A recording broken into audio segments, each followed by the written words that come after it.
안녕하세요. 캔들피그와 김하백의 나불대화 시간입니다. 한국의 경상수지 흑자가 이번에 역대 두 번째로 크게 나왔는데요. 이런 내용을 추켜 세우는 기사들도 있는데, 그런데 전반적으로는 이 역대급 경상수지 흑자를 굳이 반복해서 강조하지는 않고 있는 분위기인데요. 다 이유가 있으니까 그렇겠죠. 그래서 오늘은 역대급 수준의 경상수지 흑자임에도 불구하고 웃지 못하는 그 내용에 대해서 한번 이야기를 들어볼까 합니다. 반갑습니다, 김하백님. 네, 안녕하세요. 지난 6일 한국은행이 발표한 2024년 12월 국제수지에 따르면 우리나라가 123억 7천만 달러의 경상수지 흑자를 기록한 걸로 발표됐는데요. 이게 어느 정도냐면 12월 기준으로 보면 역대 최고치를 기록한 거고요. 지난해 전체 누적 기준으로 보면 990억 달러의 흑자를 기록해서 이거 역시 역대 두 번째로 큰 규모를 달성했습니다. 특히 수출 같은 경우는 15개월 연속 증가하면서 상품 수지가 21개월 연속 흑자를 기록했습니다. 참고로 상품 수지는 우리나라가 상품을 팔아서 번 돈에서 상품을 사면서 나간 돈을 뺀 걸 의미하는 건데, 이게 21개월 연속 흑자를 기록하고 있다는 겁니다. 수출에 수입 뺀 거 생각하면 되죠. 네. 그러니까 지난 한 해 우리나라가 해외에서 벌어들인 돈과 해외로 나간 돈을 비교했을 때 지금 우리 대외 경제 상황이 상당히 좋은 흐름을 보이고 있다는 얘기예요. 그러면 경상수지가 역대급 수준의 흑자고 경제 흐름이 좋다는 건데 이게 무슨 문제가 있다는 겁니까? 네. 일단 내용을 간단하게 살펴보고 이야기하도록 할게요. 이번에 경상수지 흑자를 이끈 건 단연 상품 수지였습니다. 특히 반도체와 IT 품목에서 구체적으로 보면 반도체 수출이 30.6%가 늘었고요. 정보통신기기에서도 무려 37%나 증가했는데요. 인공지능 관련 핵심 IT 제품들의 수요가 급증하면서 가격도 덩달아 올라 이 부분 실적이 좋았는데요. 다만 국내 내수 상황을 보여주는 수입 같은 경우는 국내 경기가 워낙 안 좋다 보니 소비가 줄면서 수입 둔화 현상이 나타났습니다. 수입이 줄어드니까 상품 수지가 더 좋아 보이는 효과가 있었겠네요. 네, 어쨌든 상품 수지는 좋아요. 서비스 수지 같은 경우는 상품 수지와는 상반되게 20개월 연속 적자가 났는데요. 서비스 수지 적자의 주요 원인은 여행 수지 적자가 많은 부분을 차지하고 있습니다. 그리고 본원 소득 수지는 8개월 연속 흑자를 달성하고 있는데요. 본원 소득 수지는 우리가 해외에서 얻은 소득과 외국인이 국내에서 얻어간 소득의 차를 말하는 건데요. 이 소득이라는 건 우리 국민이 해외에서 받는 월급, 외국인 노동자가 국내에서 받는 월급 등 근로를 해서 받아가는 소득도 여기에 해당이 되고요. 주로 투자소득, 배당소득, 이자소득이 해당이 되는 겁니다. 본원 소득 수지는 상품 수지, 서비스 수지와 같이 경상수지의 핵심이기도 해요. 좀 쉽게 생각하면 투자소득이라 생각해도 될 것 같은데요. 어쨌든 그냥 보면 서비스 수지는 적자지만 상품 수지는 흑자가 크고 본원 소득 수지도 흑자인데 문제가 있다면 어떤 부분이 문제인 겁니까? 그리고 이렇게 경제 지표가 좋은데 국민들이 느끼는 경제는 왜 이렇게 나쁘고요? 아마 이야기 들으면 그렇게 생각하시는 분들 꽤 될 것 같은데요. 언론에서는 지금 경상수지가 역대 최고치다, 상품 수지도 21개월째 증가다 하면서 기사 타이틀이 이런 식으로 달리니까 마치 경제가 나아진 것처럼 보이는 듯한데, 경상수지에서 가장 비중 높은 상품 수지는 반도체와 IT 등 소수의 특정 산업만 호황을 맞아서 흑자가 커진 거라서 전체 경제 전반적으로 경제가 다 좋아졌다라는 그런 신호로 보기는 어려운 거라는 겁니다. 실제로 양극화가 가면 갈수록 심해지는데요. 지금 반도체 말고 우리나라 수출 주력 산업이라고 할 수 있는 석유 제품 마이너스 11.9%, 기계류 정밀기기 마이너스 6.3%, 자동차 마이너스 5.8% 등 전반적으로 다른 주력 수출 영역에서는 다 수출이 크게 감소하고 있거든요. 반도체, IT 업황 여기도 사이클이 다 있는데 반도체 업황 하나만 꺾여도 전체 수치가 크게 낮아질 수밖에 없는 그런 상황입니다. 반도체 경기에 따라서 상품 수지가 확 내려앉을 수도 있는 거네요. 네, 인공지능 관련 투자 수요 정체기가 올 거라는 전망도 나오는 만큼 상품 수지가 그냥 반도체 업황에 좌지우지 되고 있는 게 이게 좋다고만 할 수가 없는 상태고요. 다른 주력 산업의 수출 감소폭이 워낙 많이 커서 표면적인 전체 수치에 비해 수출 산업의 구조적 문제가 갈수록 노골적으로 드러나고 있습니다. 좋은 걸 좋다고 말하기에는 좀 애매하네요. 네. 그리고 서비스 수지 같은 경우 특히 여행 수지 적자가 주요 원인으로 20개월 연속 적자가 발생하고 있는데, 다 아시겠지만 국민들의 해외여행 선호 현상은 갈수록 심해지고 있는데요. 제주도 갈 돈으로 일본 간다, 동남아 간다 할 정도로 국내 관광의 경쟁력이 떨어지고 있고요. 주머니 사정이 좋지 않은 국민들조차 국내 소비를 줄여 해외여행을 갈 정도로 과거와는 소비 패턴이 많이 바뀐 점도 한몫하고 있습니다. 그리고 국내로 유입되는 관광객도 꽤 줄었는데요. 우리는 중국 관광객 의존도가 높은 편이었는데 중국 경제의 둔화로 관광객 수가 많이 감소한 영향이 크다고 합니다. 한국의 관광 경쟁력을 끌어올리기 위해 노력은 많이 하는데 단기간 내 개선될 조짐은 적은 것 같습니다.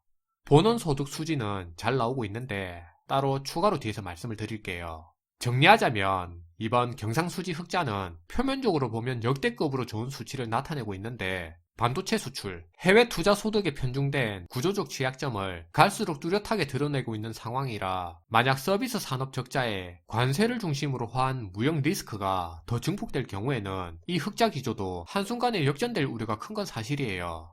그리고 앞에서 말씀하신 것처럼 지금 역대급 경상수지 흑자 이야기하면 많이 의문을 가지는 부분인데요. 이렇게 경제지표 좋은데 국민들이 느끼는 경제 상황은 왜 이렇게 나쁘냐는 겁니다. 그걸 궁금해 하시죠? 네, 기본적으로 경상수지는 무역과 관련된 지표입니다. 국내 경기랑 아예 상관없다고는 할 수 없겠지만 경상수지는 국내에서 돈이 어떻게 돌고 있는지를 이걸 직접적으로 보여주지는 않아요. 수출 기업들이 아무리 돈을 많이 벌어도 그 돈들이 국내 경제로 흘러 들어오지 않으면 국민들은 체감하기가 어려운 거죠. 좀 따로 봐야 할 측면이 있어요. 이번 흑자는 사실 반도체 업체를 중심으로 큰 돈을 벌었기 때문이라고 했는데 반도체 업종이 고부가가치 산업은 맞지만 업종 특성상 매출 증가에 비례해서 고용이 증대되는 효과는 타 제조업에 비해서는 낮고요. 또 다른 제조 산업에 비해서 여러 중소기업에 파급 효과를 주는 것도 덜한 측면이 있습니다. 또 원화 약세 효과도 이번 경상수지에 착시를 준 부분은 무시할 수가 없어요. 그건 많이 이야기를 하더라고요. 네.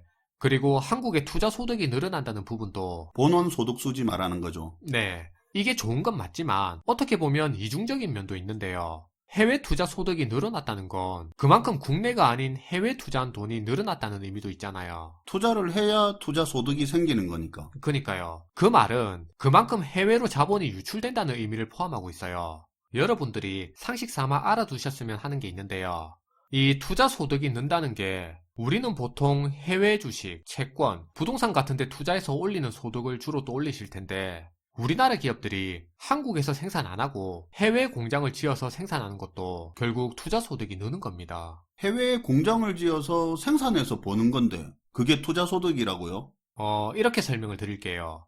예를 들어 삼성전자나 SK 하이닉스가 엄청나게 큰 돈을 투자해서 미국에 공장을 짓고 거기서 생산 판매에 돈을 벌었어요.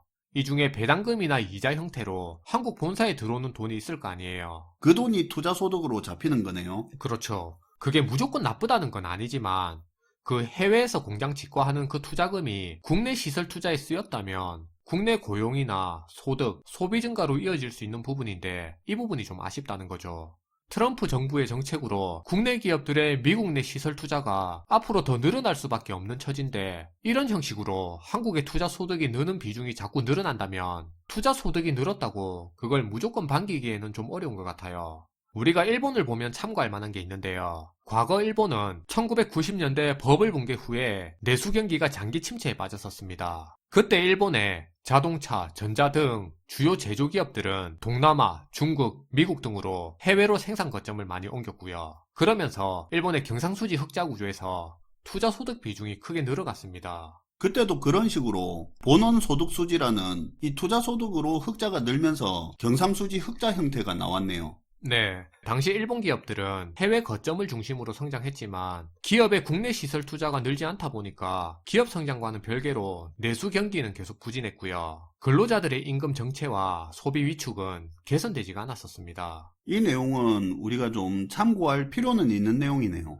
네, 한국 경상수지에서 투자 소득이 느는 게 이런 부분을 포함하고 있다는 거는 알고 계시면 좋을 것 같습니다. 현재 국내에서 수출하는 주력 산업들은 상황이 점점 안 좋아지고 있고 그나마 지금 반도체 같은 그래도 잘 나가는 기업들이 국내가 아닌 미국에 생산 거점을 또 옮기고 있는 게 현실이니까. 네, 물론 현재 상황이 과거 일본처럼 그렇게 흘러갈 거라고 전제해놓고 하는 이야기는 아니지만 한국도 일본처럼 경상수지는 좋은데 내수는 침체로 갈 가능성은 분명히 있고요. 그나마 여력있고 잘 나가는 기업들이 한국에 얼마나 남아서 투자를 할지 그 부분이 중요할 것 같습니다. 하여간 경상수지 흑자만 보고 경제 좋다라고 평가하는 건 좀 위험하고요. 수출 중심의 경제 구조를 가진 우리나라가 주력 수출 산업조차 굉장히 양극화되어서 구조적 취약성이 더 드러난 부분은 관심을 가져야 할 것 같습니다. 네, 오늘도 잘 들었습니다. 김하백님. 네, 감사합니다. 김하백님이 해주신 일본 관련된 이야기를 좀 덧붙이자면,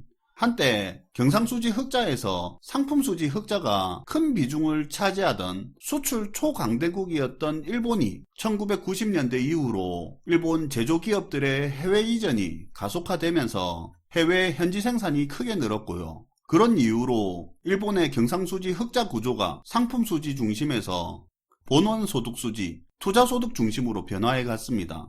2024년 기준으로 현재 일본은 사상 최대 경상수지 흑자를 기록했는데요. 본원소득수지 흑자, 투자소득이 압도적인 역할을 했습니다. 상품수지는 적자고요. 아이러니하죠.